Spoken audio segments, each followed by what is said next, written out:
Okay. Vandita, bureaucracy is always seen as very rigid, hierarchical, maybe even slow at many times. I want to know what has been your playbook in navigating such situations. What is the trick that you use to make sure that the system works for you, with you, rather than against you? Yeah, I think, as I said in the beginning, there is this perception of rigidity, and it is due to the hierarchy. It's required for decision making and command and control.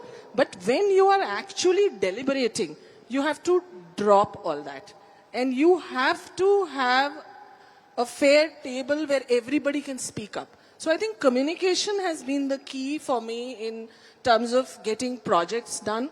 Actually, planning initially is where I think I have been very, I wouldn't use the word democratic, I'm a learner.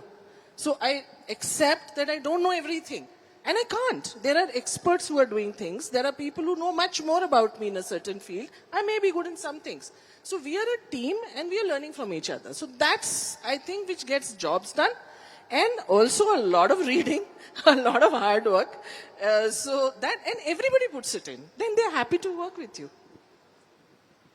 Ma'am, a big part of the job is taking the tough decisions. And you, of course, have to look at various parameters and consequences, if I may say so. How has that really evolved over time in your case? If you could tell us the difficulty of the entire process and how you have balanced it out. See, in government, decision is not based on single person's perception or decisions.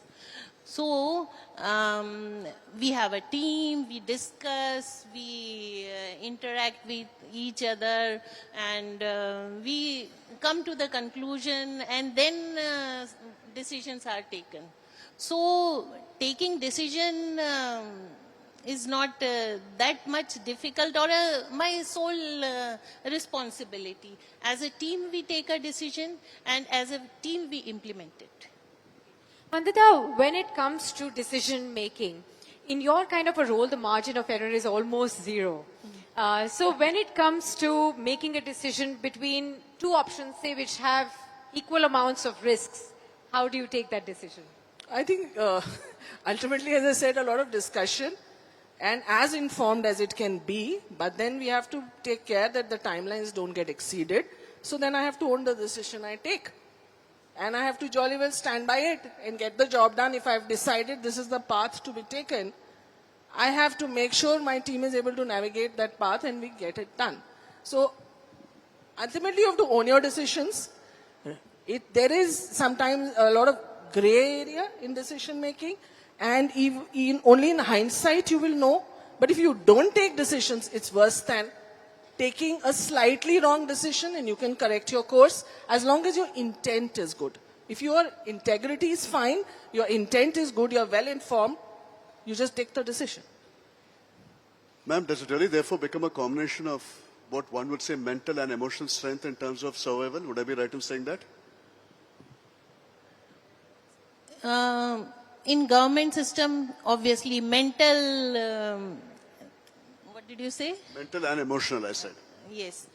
Mental work is more, and mentally you have to be present, and in decision making, yes. Emotionally, I don't try to bring emotions into my work, but yeah, we have to be there. Interesting, because I bring a lot of emotions into my work all the time. So I don't know. I mean, it's with the head, but you have to look at the expressions of people when you're talking to them. I actually have done zoology, so I always say it's animal behavior I'm looking for. So, you can see that expression changing and that person going like this, body language. So for me, it's very emotional. I mean, it's a very emotional activity to deal with my team. Geeta, how do you keep your teams motivated when you know the pressure is extremely high, rewards are less? How do you keep them motivated there? Motivation for my team is to include them in the decision-making process.